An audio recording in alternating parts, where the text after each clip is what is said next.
আসসালামু আলাইকুম। সবাইকে স্বাগতম গল্পের শেষ কোথায় চ্যানেলে। আজ আমরা আলোচনা করব সাদেক অ্যাগ্রোর চেয়ারম্যান ইমরান হোসেনের গ্রেফতার এবং তার বিরুদ্ধে হওয়া চাঞ্চল্যকর অভিযোগগুলো নিয়ে।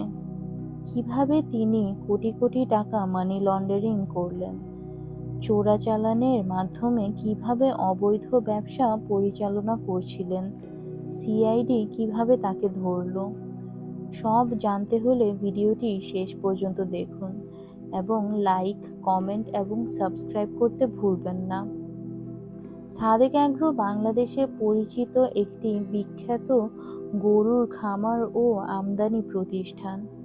ইমরান হোসেন ছিলেন এই কোম্পানির চেয়ারম্যান ও প্রধান বিনিয়োগকারী।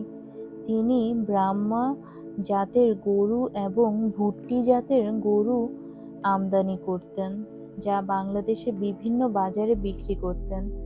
সাদেক অ্যাগ্রোর প্রচার এবং উচ্চ মূল্যের গরু বিক্রির মাধ্যমে তিনি বিপুল জনপ্রিয়তা অর্জন করেন, কিন্তু বাস্তবে এই ব্যবসার আড়ালে চলছিল এক বিশাল প্রতারণা ও চোরাচালানের চক্র।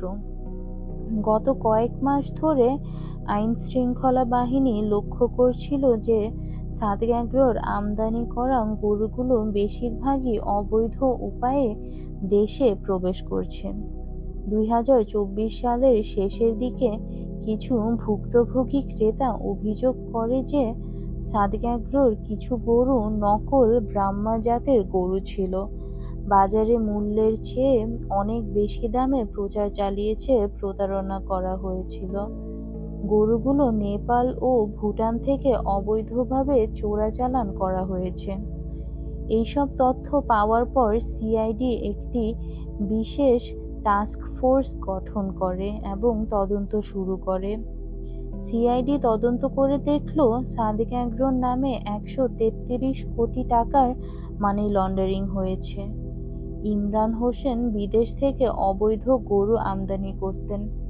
বাংলাদেশি ক্রেতাদের কাছ থেকে মোটামুটি দ্বিগুণ দামে গরুগুলো বিক্রি করা হতো। তারপর এই টাকা বিভিন্ন অফশোর ব্যাংক অ্যাকাউন্টে পাঠানো হতো।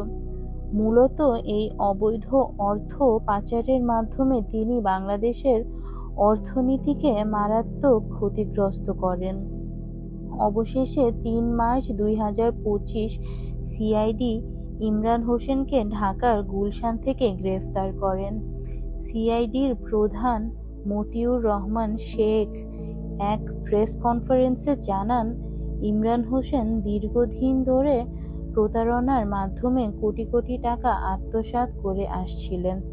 তার বিরুদ্ধে চোরাচালান, জালিয়াতি এবং মানি লন্ডারিংয়ের মামলা করা হয়েছে। গ্রেফতারের পর তাকে আদালতে হাজির করা হলে কারাগারে পাঠানো হয়। এই গ্রেফতারের খবর ছড়িয়ে পড়েছে সোশ্যাল মিডিয়ায়, ব্যাপক প্রতিক্রিয়া দেখা যায়। কিছু সাধারণ মানুষের মতামত, অবশেষে প্রতারক ধরা পড়ল, আমরা তার কাছে গরু কিনেছি, এখন বুঝলাম প্রতারিত হয়েছি। অর্থনীতিবিদরা বলেন, এই ধরনের মানি লন্ডারিং বাংলাদেশের কৃষিখাতকে ধ্বংস করছে। সরকারকে এখনও কঠোর ব্যবস্থা নিতে হবে যেন ভবিষ্যতে কেউ এমন প্রতারণা করতে না পারে।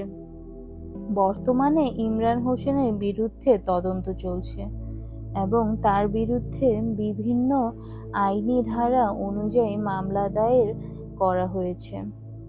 যদি প্রমাণিত হয় তিনি মানি লন্ডারিং আইনে সর্বোচ্চ 10 বছরের কারাদণ্ড পেতে পারেন।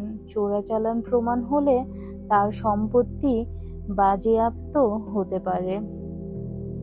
তবে এখন আদালতের রায়ের অপেক্ষা চলছে। সাদেক অ্যাগ্রোর কেলেঙ্কারি আমাদের শিখিয়ে দিল যে অতিরিক্ত লাভের লোভে প্রতারণা করা যাবে না। মানি লন্ডারিং ও চোরাচালান দেশের জন্য বিরাট হুমকি। আপনার কি মতামত? আপনি কি মনে করেন ইমরান হোসেনের উপযুক্ত শাস্তি হওয়া উচিত? কমেন্টে জানান।